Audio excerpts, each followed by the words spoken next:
Olá, gente, tudo bem? Tudo em ordem? Vamos continuar aqui a nossa leitura do, do excelente livro do que nós estamos lendo, do, do Joaquim Nabuco, Minha Formação, que é um livro autobiográfico e bastante interessante. Então vamos continuando aqui, né? Agora eu vou começar a ler o capítulo Nova York, 1876-1877, beleza? Então eu vou fazendo as minhas leituras aqui. Uma outra vez eu paro e faço uma outra observação. Espero que você goste. Vamos lá. Talvez página 114, de 230, né? Talvez o melhor modo de mostrar o que devo aos Estados Unidos seja reproduzir páginas do meu diário de 1876 a 1877. Cheguei pouco tempo depois da visita do imperador. Pude, assim, recolher o eco da impressão deixada por ele.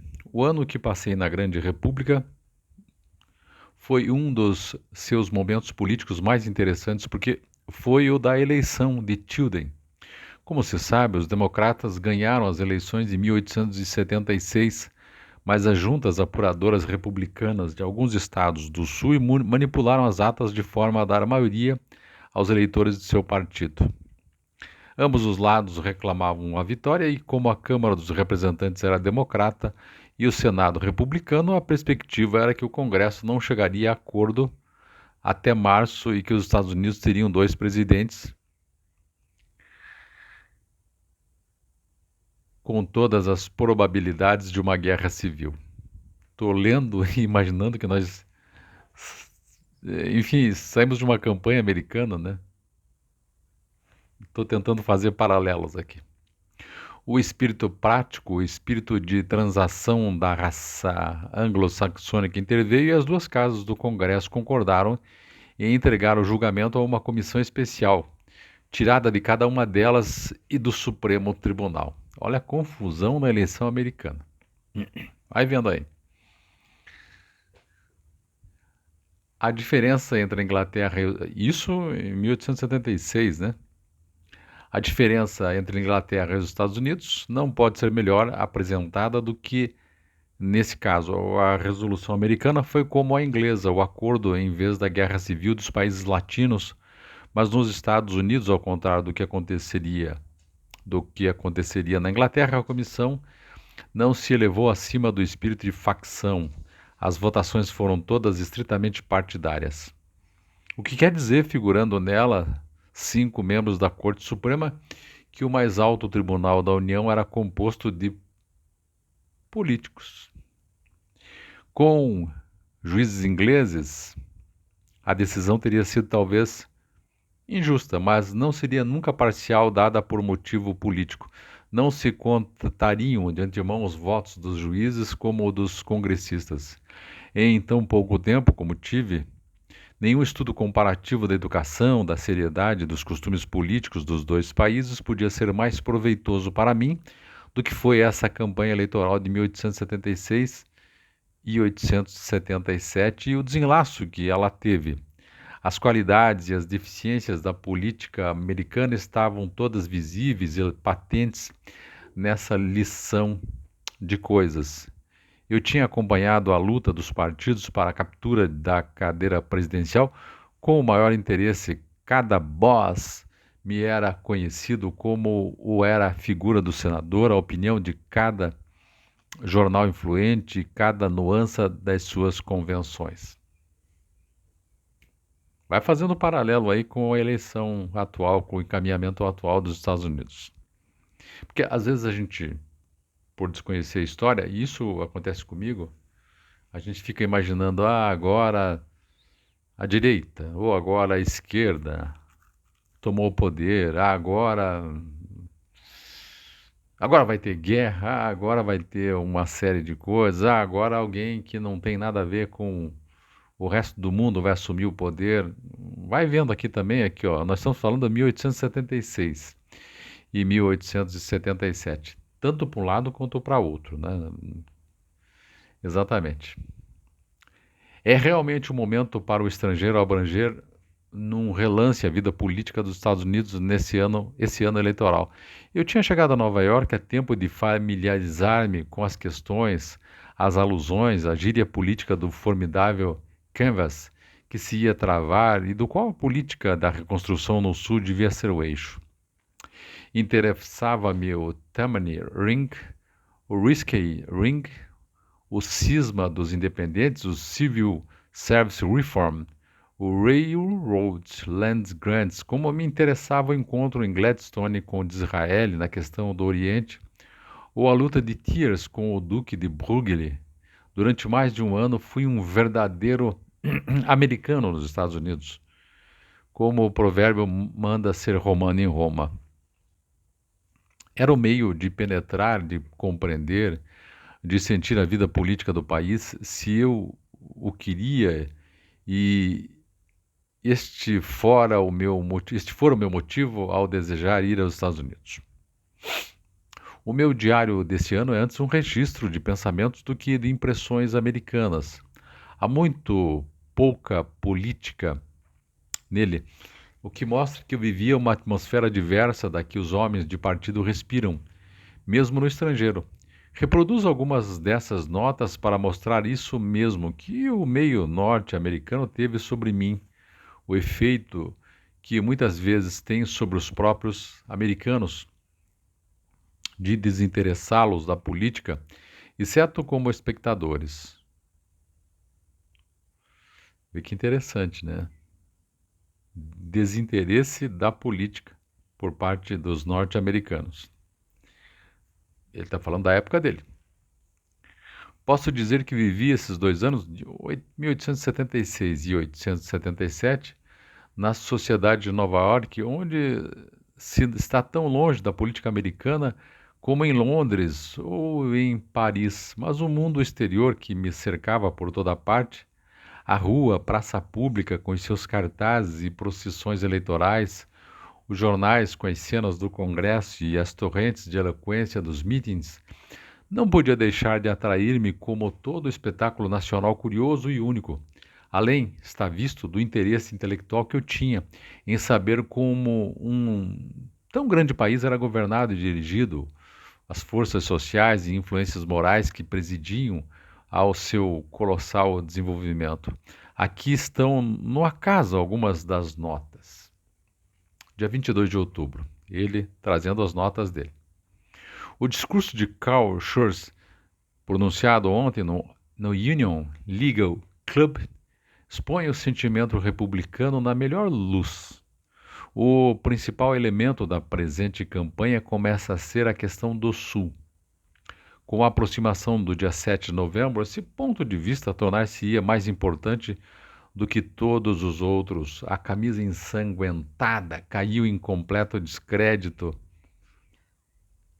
mas é preciso contar com o receio de que o Sul unido, composto dos antigos estados rebeldes e onde os candidatos são todos soldados da Confederação, possa dominar o Norte tão cedo, depois da guerra, passando o governo americano a ser representado por antigos separatistas.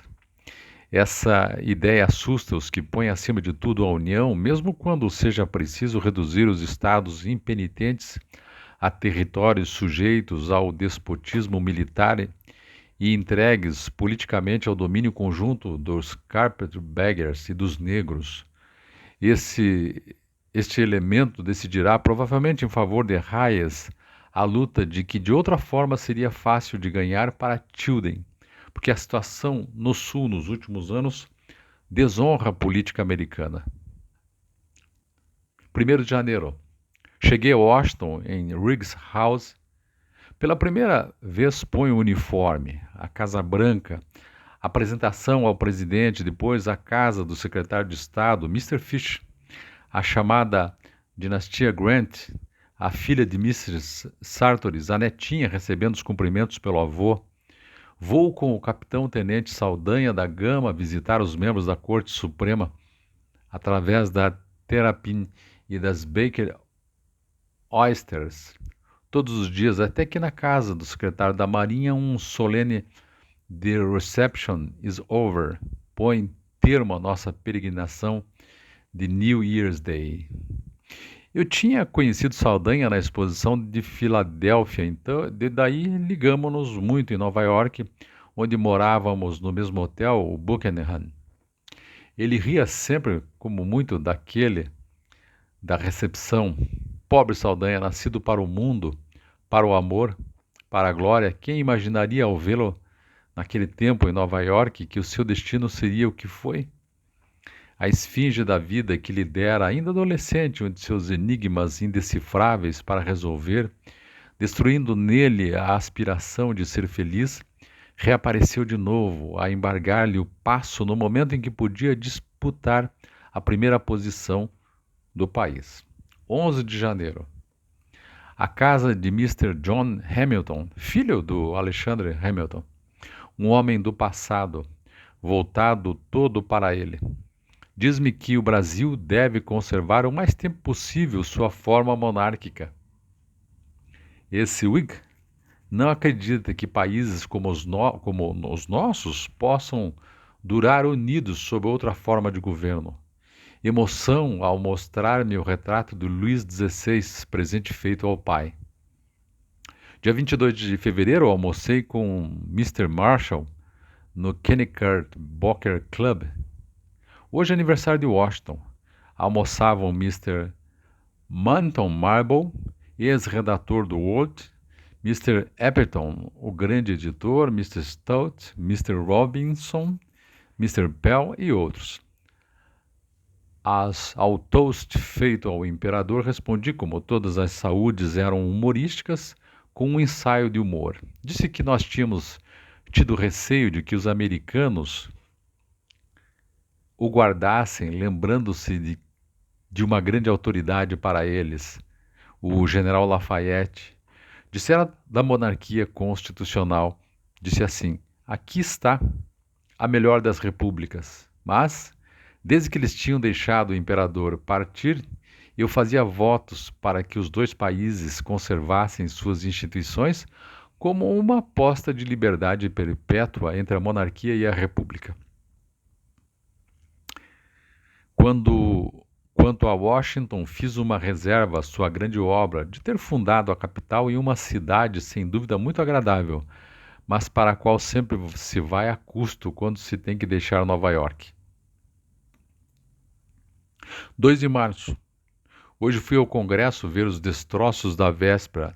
Hayes fora proclamado presidente por um voto. Não há alegria no lado republicano. No democrata, a decepção é grande. Mas, em pouco tempo, quando a ferida tiver cicatrizado e se pensar no futuro, esse partido ficará contente de se terem passado as coisas como vimos ontem.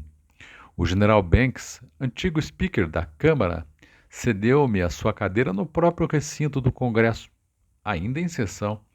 Depois veio sentar-se nela o meu ministro e fomos apresentados a diversos deputados notáveis, entre eles Lamar e Garfield.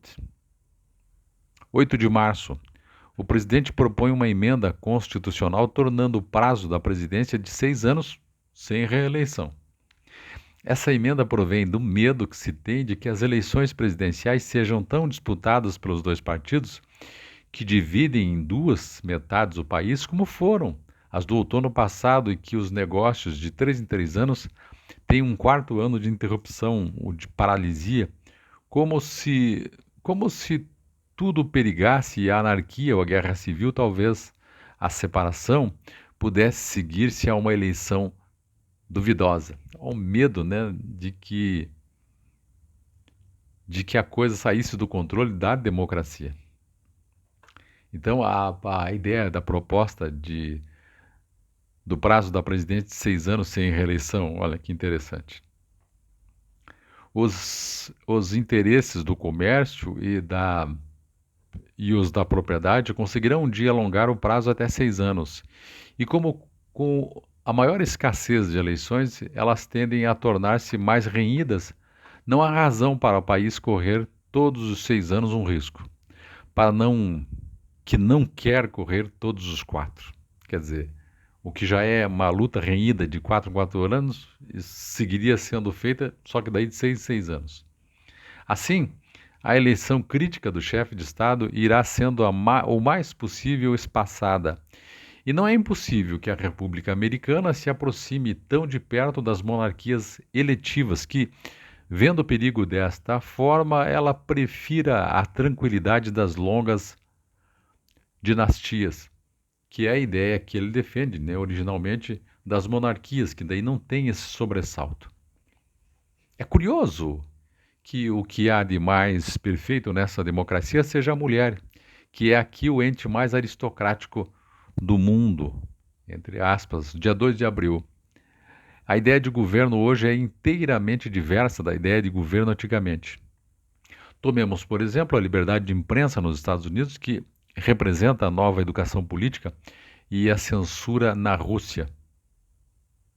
Há muito que dizer em favor de se deixar o pensamento inteiramente livre e sobre inconvenientes da repressão. Mas o certo é que se formam duas sociedades diversas pelo respeito forçado à autoridade e pelo desprestígio dela. A dificuldade que há no caminho da tradição é que a dignidade ou a altivez pessoal não quer sacrificar-se aos grandes resultados morais e que os homens se consideram todos iguais por um sentimento que já é indestrutível. Eu sou seguramente igual a um rei como indivíduo, mas como do princípio da monarquia vem muitos bens para a sociedade, colocam-me em plano inferior. Isso não é a quebra da dignidade humana, ainda que a altivez pessoal tenha que se curvar. Que é mais ou menos assim, embora ele tenha uma opinião formada sobre a república, mas como ele tem um compromisso com a monarquia, ele se sente assim um peixe fora d'água ali, né? Dia 13 de maio. Disse que Tilden não reconhece Reis como presidente. É o caso de algum amigo ler-lhe o Crichton. Quando Crichton quer convencer a Sócrates de que deve fugir para evitar uma morte injusta, Sócrates simplesmente nega-se com o fundamento de que a sentença, injusta como é todavia inteiramente legal. Oh, que interessante. Se os juízes fizeram mal em pronunciá-la, ele faria pior em não se sujeitar às leis de Atenas. Porque o cidadão que goza da proteção e dos direitos que uma cidade lhe oferece tem com ela o pacto tácito de respeitar as suas leis, que, embora injusta, deveria ser respeitada, né? A sentença. Então, Sócrates recusava a vida por ser ilegal, ainda que soubesse que adviria da sua fuga mais bem do que mal a democracia ateniense. Não devia Tilden reler esse diálogo? Injusta como foi a decisão contra ele, foi estritamente legal. Quer dizer, dentro dos parâmetros de legalidade que se tinha nos Estados Unidos então, né? Entre dois candidatos que dizem que ganharam, é assim que funciona, porque assim é a lei. Sócrates recusava a vida por ser ilegal, ainda que soubesse que adviria da sua fuga mais bem do que o mal, mais bem do que mal a democracia ateniense. Injusta como foi a decisão contra Tilden, foi estritamente legal, não no sentido de estar de acordo com o direito, mas por ser dada pelos intérpretes competentes da lei. Porque, convenhamos, se a interpretação da lei, que é feita por quem é de direito, for contestada por nós, então significa que quem interpreta a lei não tem valor nenhum. Embora sejam eles, os intérpretes da lei, colocados pela lei, colocados por nós lá, mas quando eles interpretam errado, a gente não obedece? Né? Só para reflexão. Ele só pode chamar para si o seu partido, as simpatias de todos, sujeitando-se à decisão proferida, salvo o seu direito de brandir contra o novo presidente as fraudes pelas quais chegou ao poder. Tudo muito atual, né, gente? Tudo muito atual. E também não estou dizendo só dos Estados Unidos, mas no Brasil mesmo. Nós acabamos de sair de eleições municipais. 13 de junho. Olhando a história, a gente compreende muito bem a nossa realidade. 13 de junho. Ontem realizou-se no Manhattan Club a recepção dos Swallowtails aos candidatos democráticos eleitos e counted out. Tilden falou pela primeira vez depois da inauguração de Hayes, a qual chamou o mais portentoso acontecimento na história da América. América quer dizer os Estados Unidos, porque no México e no Peru há cada dia acontecimentos desses muitos mais portentosos. Os males no governo crescem com o êxito e com a impunidade, não se restringem a si mesmos voluntariamente. Não podem ser nunca limitados senão por forças externas. Uma grande e nobre nação não separa a sua vida política da sua vida moral. Tudo isso é muito exato. O Brasil é a prova. Deve o povo ou não fazer política? O adiamento de um país prova-se pela extensão da ideia de que a política é inseparável dos mais vitais interesses da sociedade e por aí dos de cada um. No Brasil, essa ideia não se derramou pelas condições especiais em que nos achamos de território, população, trabalho escravo, etc. Aqui ela está em cada cabeça. O que mais me surpreendeu nessa reunião em Manhattan foi o governador de Nova York, este de Yuri e de fato. Mr. Robinson chamar em público ao presidente dos Estados Unidos um presidente fraudulento. Interessante. Depois de ter dito que não teriam que esperar até 1880 para pô-lo fora da Casa Branca, terminou assim, referindo-se a Tilden e a Hendricks. Fellow citizens, tivestes a primeira oportunidade de saudar o presidente e o vice-presidente dos Estados Unidos depois de sua eleição. Eu vos felicito e acredito que este é apenas um presságio de fatos que se hão de suceder. A alocução do governador do principal estado da União proclamando a rebelião legal ou ilegal é característico do regime político americano.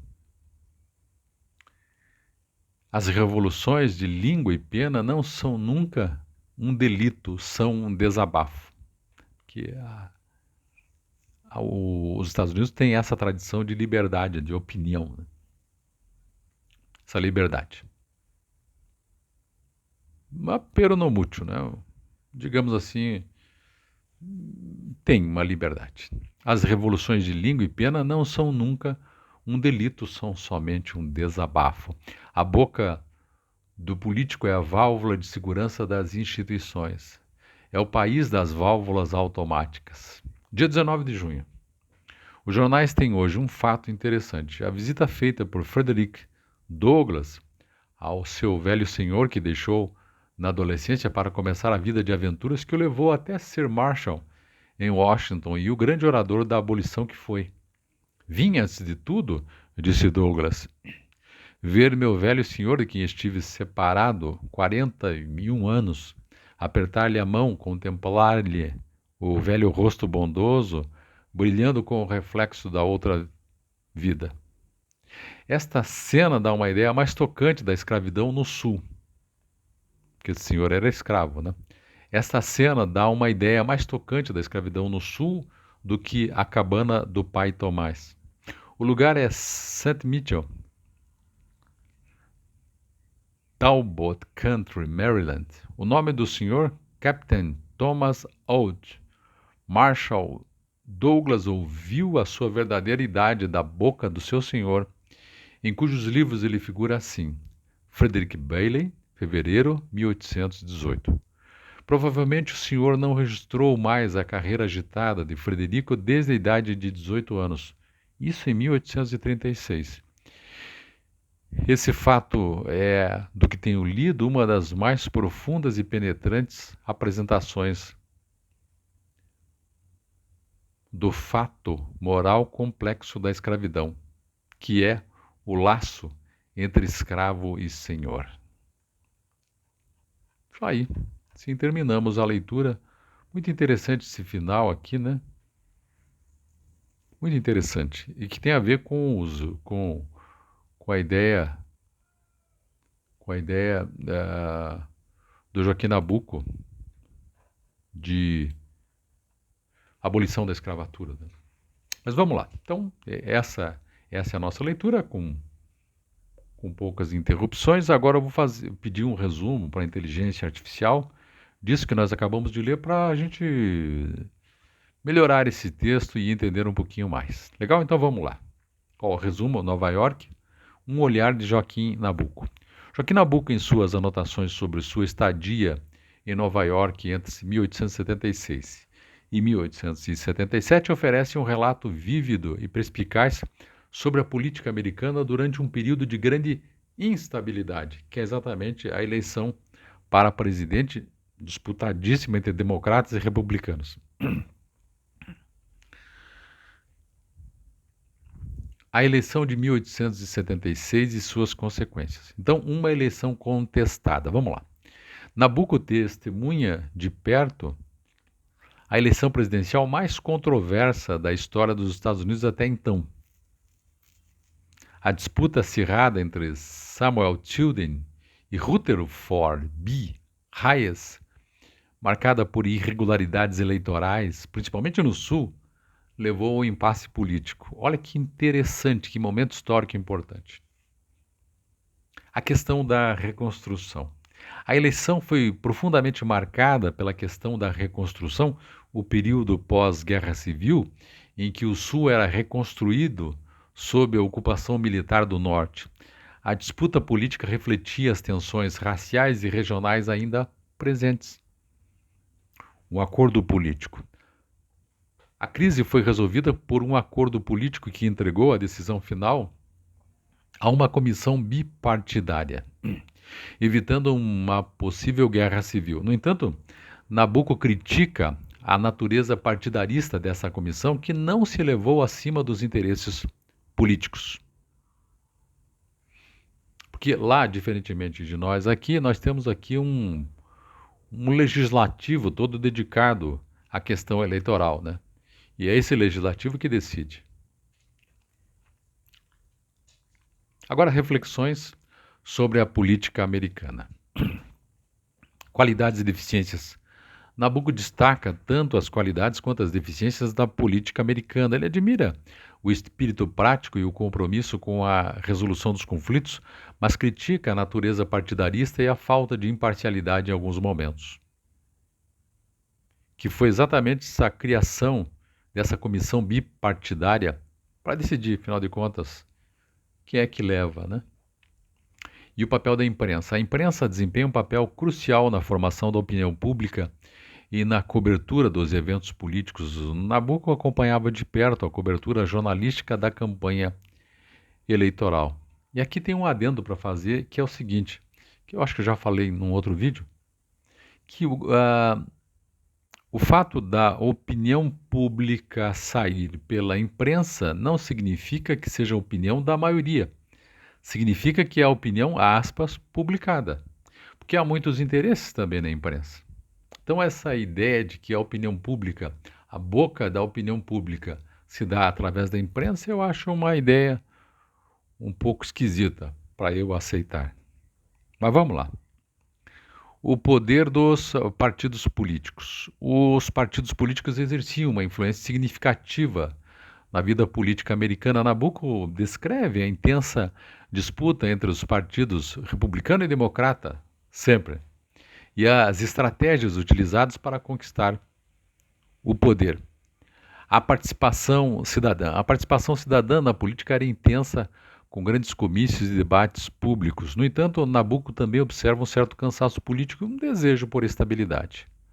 Por fim, a experiência pessoal do Nabuco, a imersão na cultura americana. Nabuco buscava compreender a vida política americana de dentro para fora. Ele frequentava clubes, eventos sociais e acompanhava de perto a política e a vida política americana.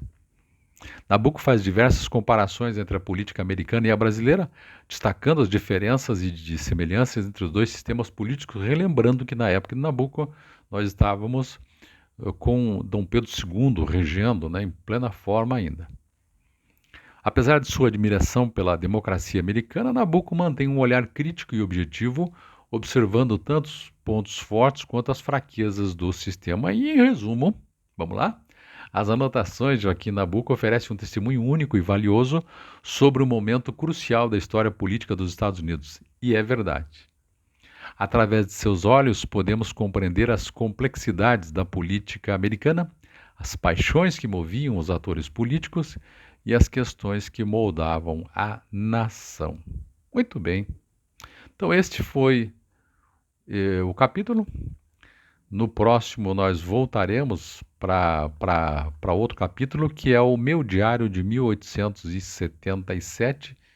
E aí nós já entraremos na página 122 de 230. Estamos caminhando, com vagar, mas estamos caminhando. Valeu? É isso. Muito obrigado, um grande abraço, até mais. Tchau, tchau.